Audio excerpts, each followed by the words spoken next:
Can you start a successful YouTube channel today, or is it too late? My opinion, yes, you can still begin on YouTube. I just launched this channel a couple of weeks ago, and I just passed 100 subscribers. The thing is, you just have to jump in and start. Start where you are with what you have. Whatever basic equipment you have, whatever skill level you have. You may have never picked up a video camera before in your life, so you're starting from scratch experience-wise, skill level-wise. Hey, maybe you've worked for a TV channel for 10 years and you're very experienced. You just have to jump in and start where you are with what you have. Who knows what kind of equipment you might have? When I started, and that was a long time ago, I didn't even have a video camera. My first videos were photographs stuck together in a slideshow. And today I'm using just a basic camcorder, and I'll talk about that in a minute. Probably if you're starting out, you're going to use your smartphone, which has an awesome camera in it. The microphone might be a little iffy and you've got to be careful. I like shooting outside. I'm in my backyard. The house is over there. You can hear the chickens. I'm not a fan of shooting inside. These cameras that I have, the Canon that I'm using, doesn't work really well in indoor low light. The color gets kind of wonky. But it's pretty good outside, but then I've got to deal with wind and chickens and road traffic and things like that. So start where you are with what you have. You just have to jump in and get going. Consistency is probably the most important thing when you're starting your new channel. People will argue all the time, quality, quantity. Should you make more videos? Should you make less videos and make them better? Yeah. When you're starting out, you have no idea what you're doing, really. I mean, I've been on YouTube again since 2007.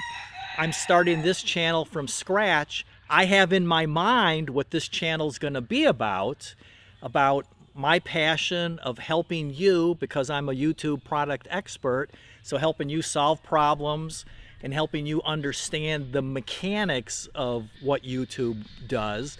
But over time, as I upload more and more videos and I see what it is that you like, combined with how I'm making the videos, you know, it's going to progress, and a year from now it might be a little bit different than it is today. That's just how YouTube works. But you can't say, I'm just got to wait till everything is perfect to jump in. So just be consistent, and whether that means one video a week or 2 videos, I probably wouldn't go with less than 1 video a week. But you don't want to do too many, but you've just got to start making videos. You've got to do things like learn to look at the camera lens, so I'm talking to you as opposed to looking at the viewfinder where I'm looking at myself, because that looks silly to you if I'm looking over to the side. And that's just something you've got to overcome. Some people are real nervous on the camera. I get a lot of questions about how do you talk to a camera lens and think about it being a person, that you're on the other side. It just comes with lots and lots of practice, lots of making videos. And that's the consistency part, just getting out there, uploading every week, every Sunday, every Wednesday, every Friday, whatever fits into your schedule, and get videos out there. The old just do it thinking, because it just comes with experience, and then you can make each video a little better than the video before it. Consistency, consistency, consistency. Start where you are with what you have. I started with really inexpensive equipment, and even the equipment that I'm using today. Again, I mentioned I have the Canon camera, and the reason I picked Canon is it has the external mic jack, so that I can use a Rode mic, so it's a shotgun mic, so it picks up the sound better. And then I even went and I've picked up a second camera that's exactly the same, the exact same Canon camera. So I can use two cameras when I want to. So right now I'm talking to camera number 1. And over here is camera number 2, the exact same camera. So it's a Canon camera, and it has the external jack so I can hook up a microphone. And let me flip the, so you can see there's my setup. And we'll turn that off. So that's if I want to do two cameras, and I can look at this camera and do shot number 1, and then I can go over there and do shot number 2 to break it up, because the human eye gets kind of bored just watching somebody talking on camera. So that's something that you might want to think about. And then the Rode, you know, improve your audio. So that's kind of the 3 things that as you start making your videos is think about your audio. If you're filming in your house, do you hear the air conditioner running? Can you turn that off when you make your videos? You know, the compressor on the refrigerator kicking on. Our ears tune all that stuff out. They turn out road noise, airplanes flying overhead, fans and air conditioners and things. We don't hear that with our ears, but the camera microphone picks it up. So what can you do to improve your audio as you're making your videos? You know, the next video and the next video and the next video. What can you do to improve the video? What I mentioned a second ago about filming indoors, you know, you've got to have a different kind of lighting, and depending on how sensitive your camera is to low light, I like to film outside. I usually video in the morning or late in the day. This is kind of early afternoon, and the sun, it probably, you know, it's making a shadow. So it, you know, I've got to deal with things like that and look at the camera, not at the viewfinder. So that's the audio and the video, and then just, you know, the consistency of getting it all together, your scripting. You know, some people like to use a script, and I do a lot of scripting. My early videos, like if my trailer and that, where you want to just bullet point through, have a script and use a, you know, you might use a teleprompter, you might memorize it. This video that I'm doing today, I'm just flying by the seat of my pants. I've kind of thought about what I want to say and the points that I want to cover.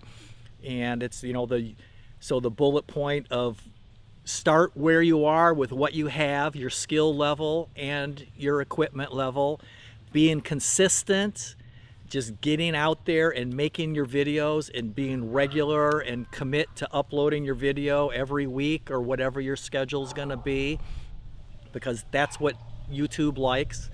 You know, my focus with this too is, you know, worry about your audience, worry about connecting with your audience, being your presence, and see as you make videos what you like to make and then what you like to see, and tailor it so to find that happy spot between my passion and what you need to talk about.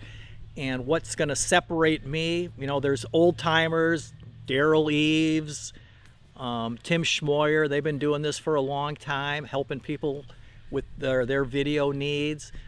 Newer people like Roberto Blake, his creative side of it.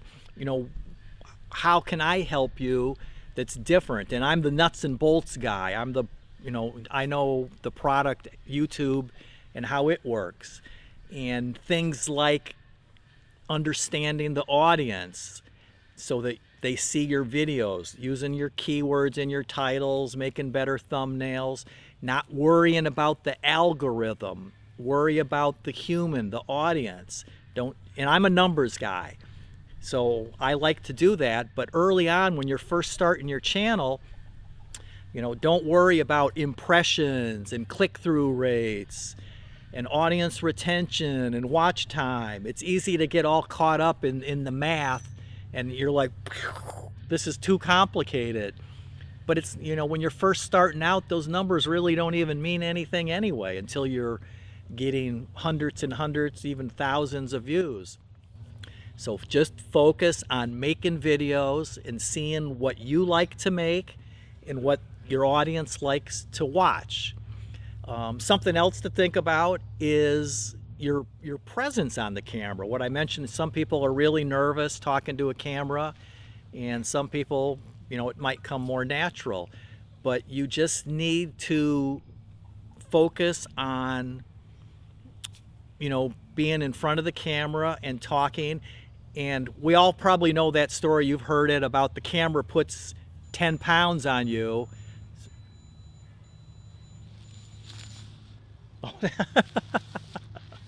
The other camera was shutting off. I thought I turned it off. So the camera puts 10 pounds on you.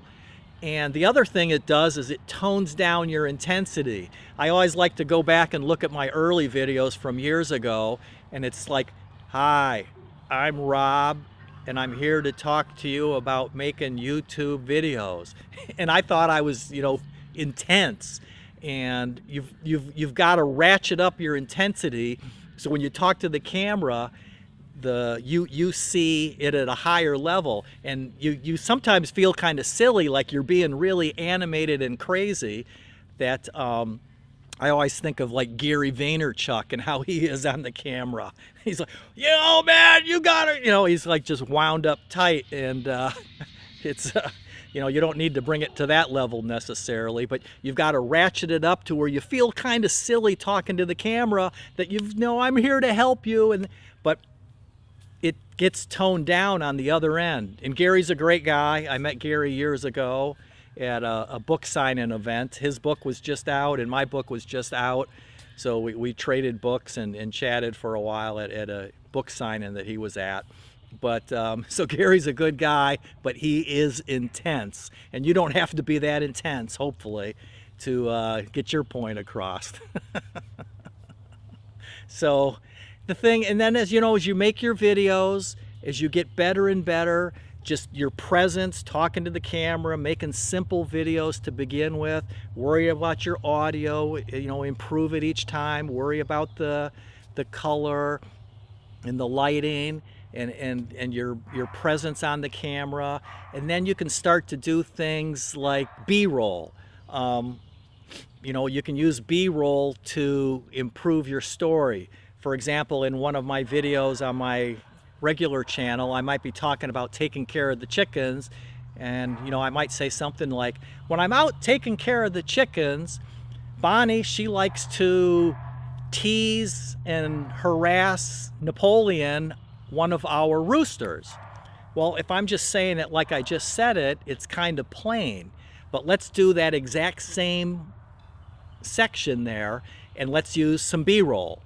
When I'm out taking care of the chickens, Bonnie, she likes to tease and harass Napoleon, one of our roosters. Now, see how the difference is when you actually see Bonnie jumping around and teasing Napoleon? Makes for a little bit better story. Something else you can do, I'm not a fan of it, but a lot of people here on YouTube use jump cuts, where they're talking to the camera and then they're and then they talk to the camera, and you know, they might move over here and talk for a second, then they move over here and talk for a second, then they get closer and talk for a second, or you're like, what was I gonna say? I forgot that. Oh yeah, and it goes on like this. So let's play that exact same thing using some jump cuts to tighten it up. And then they talk to the camera and talk for a second, then they move over here and talk for a second, then they get closer and talk for a second, and it goes on like this. So it's just stuff like that. So I hope this has helped you, you know, just get going on your channel. Don't worry about all the metrics, don't worry about the algorithm, don't worry about how often. If you could, you know, just upload a video, get consistent. That's my primary thought, is consistency, and learn as you go. Start where you are with your skill level and the equipment. Just use your phone Just use a basic camera, whatever it is, and then as you get better, because sometimes, you know, if you use really sophisticated, you go out and you buy a $1,000 single lens reflex camera and you got all kinds of bells and whistles, and then it gets frustrating because you don't know what you're doing, and you set it all up and you think you're doing a great video, and then you go watch it on your computer and the lighting is all messed up and you're like, oh, there goes all that video that I shot. Or you got the gain wrong on the microphone and the audio's all nasty and icky. So start where you are with what you have. Jack up your intensity a little bit so when you're talking at the camera, your emotion comes through so people will connect to you. Look at the lens, don't look over at the viewfinder. Become natural and you've got it. All right, I hope this helped.